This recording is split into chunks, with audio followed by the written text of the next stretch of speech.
If you're looking to build a home theater or maybe even upgrade your AVR, you're going to see some numbers thrown around the home theater community like 7.1, 9.1.4. Those numbers might be confusing. And what's even more confusing is AVR companies sometimes will provide more processing than they do internal amplification for your setup. And so in this video, I want to just kind of unpack that. It's going to be a super casual video. I want to give you some real world scenarios. And so let's flip over to the computer.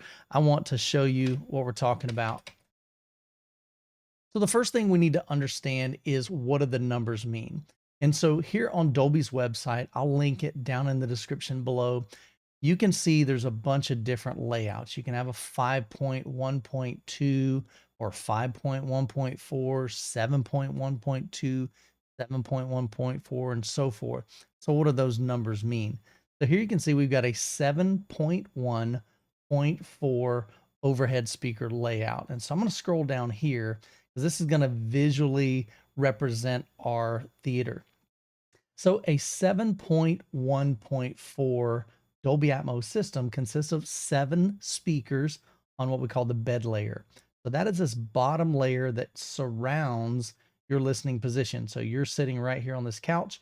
So you've got a left, center, right, surround left, surround right, surround back left, and surround back right. So that's your 7 speakers. 1, 2, 3, 4, 5, 6, and 7. The second number is 0.1. And so the 0.1 is the subwoofer right here. Now, since there's only one LFE channel in home theater, it's always going to be a one number dot one dot the other number, like a 7.1.4, 9.1.2. But sometimes, just to make it easier, if you had more than one subwoofer, like if we had another subwoofer right here, some people refer to that as a 7.2, the 2 being the 2 subwoofers, 0.4, which would be this last number right here, the 0.4. That is these overhead speakers here. Now, of course, there's a number of ways you can mount those. Sometimes people have up-firing Dolby Atmos speakers. That could be a 0.2 or a 0.4.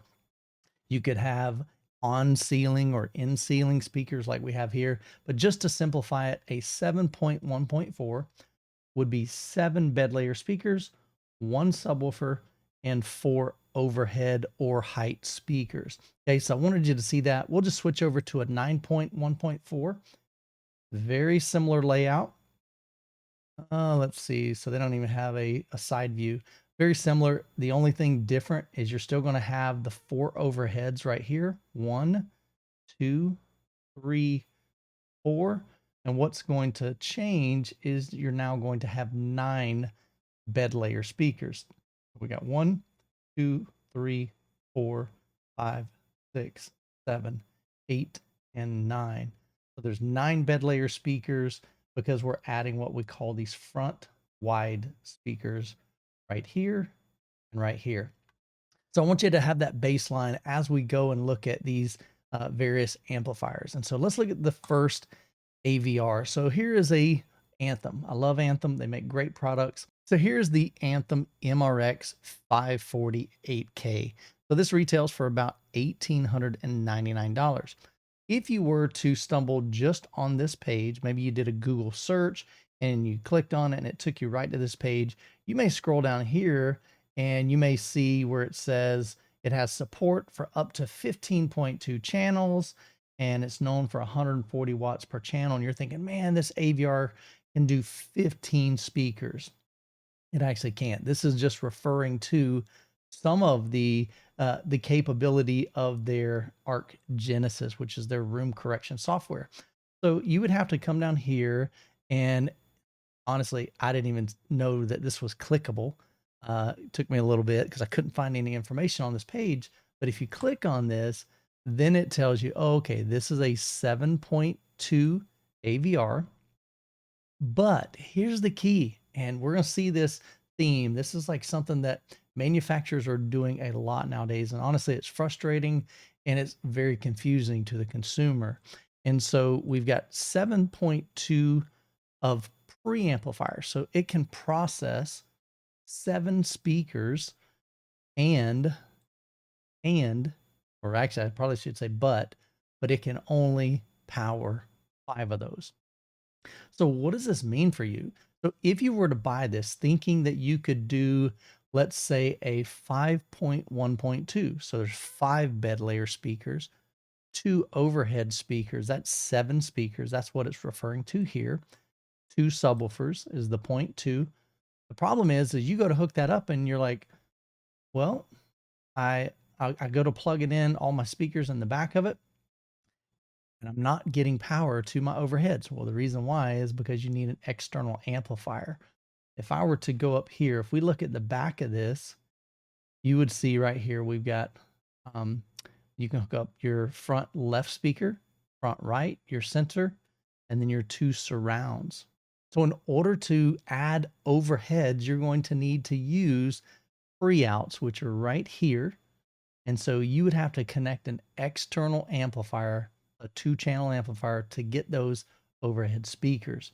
And so again, to me, it's not that it's misleading, but I think that there's a lot of consumers that don't understand that a lot of these AVRs are having processing, they're able to process more channels than they're able to amplify. So we'll continue on. I want to show you one thing that they do make it a little bit easier. If you go to products and come down to AV receiver, it does list it a little bit, really a lot easier here. So you can see the same one down here. They very clearly show on this page 7.2. So it'll provide processing for 7 speakers, but it only provides amplification for 5.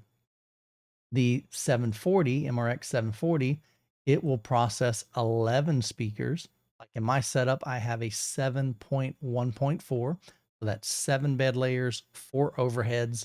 And so that is 11 speakers. So it'll process that. The problem is I can only amplify 7 of those. So those other 4 speakers, if I want my height speakers, I'm going to have to buy a 4-channel amplifier to make that work. And then if you get the big boy, the MRX 1140, so $4,200 AVR, it'll process up to 15 channels, but it only provides amplification for 11. So let's jump over to some other familiar brands. Denon. Denon is a very well-known, very respected, very stable, great company. So I really like the Denon AVRs. So this is a 9.4 channel AVR. Now, fortunately, they're a little bit more upfront about it. Okay. This 9.4 is the amount of amplified channels that it will provide amplification for. So you could do 9 bed layer speakers.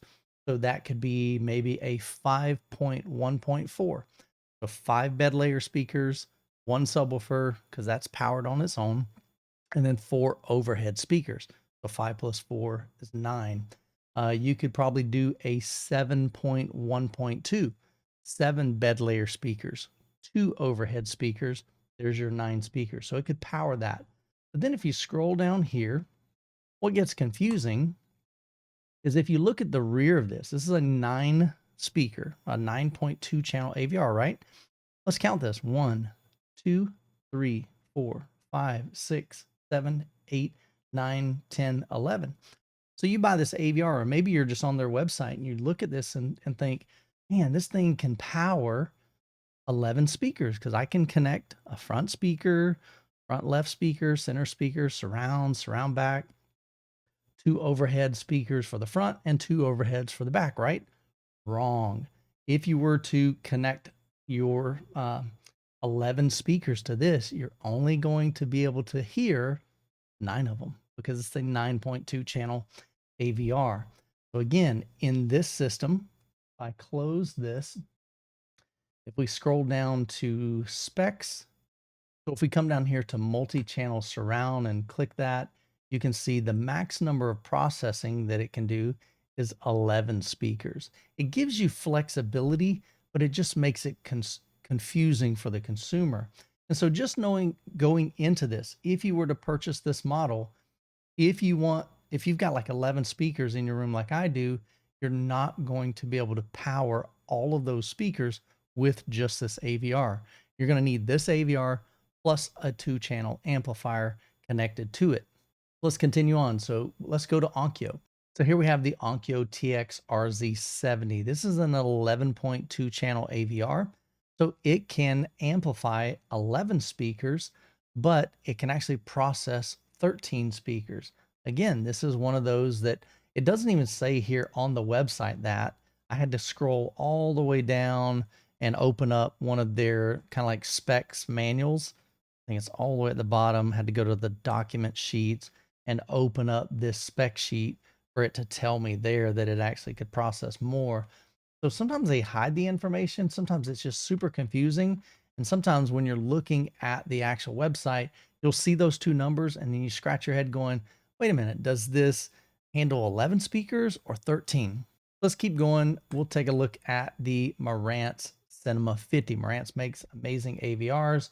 Again, so here we have a 9.4 channel AVR. And so if we scroll down, we look at this. So you're thinking, okay, this can handle 9 speakers, right? 1, 2, 3, 4, 5, 6, 7, 8, 9, 10, 11. Oh, Michael, there's 11 connections. I could connect 11 speakers and power them, right? No, this is a 9-channel AVR. If you wanted to utilize all of these, you're going to need to connect a one of these pre-outs here to add that amplification for that last set of speakers. And then inside the AVR, you tell it how many speakers, and then it'll tell you where to connect, to those pre-outs. And so if we come down to specs, it goes all the way to the bottom. Our amplification, you can see we got 9 channels of power. Okay. You can power 9 speakers, but then under multi-channel surround technology, it can actually process 11.4. We'll take a look at one last one. So this is their flagship Cinema 30. So this is an 11.4 channel AVR. But if we scroll down and click on specifications, kind of the same thing here. Look, we've got 1, 2, 3, 4, 5, 6, 7, 8, 9, 10, 11, 12, 13 connections, but you can only power 11 of those. And then if we scroll all the way down here, we'll see 11 channels that we can, that it has internal amplification for, but then you can actually support up to 13 channels here. So as you can see, these numbers that are thrown around on these websites aren't always the easiest to understand. And so I wanted to make this video because I've seen some questions in my comments lately asking about this subject. And so I wanted to provide something hopefully that is very easy to understand. What do these numbers mean? And that way, when you're looking at AVRs, you can figure out, okay, will this AVR meet my needs? The last thing you want to do is to buy an AVR thinking, man, this is all I need. It's all in one package. And then you go to hook up your speakers and you don't get sound out of 2 of them. And you're like, why not? And then you find out in the manual, oh, in order to do this, you've got to hook up and you got to buy an extra 2-channel amplifier, connect it to the pre-outs on the back of the AVR, and then connect that last 2 or that last pair of speakers to that 2-channel AVR. I think it's super frustrating. I think that manufacturers, if it's going to be an 11-channel AVR, give me 11 channels of amplification. If it's a 7-channel AVR, give me 7 channels of amplification. That's just my personal opinion, but I'd love to know what you think down in the comments. I'll leave links down in the description to various AVRs. So if you're interested in upgrading your system, I'd appreciate it if you use the affiliate links. It definitely helps out the channel. And if you need help adding an amplifier to an AVR, I've got a video right here that you can check out. So hope you guys have an incredible week. God bless. I'll catch you in the next video.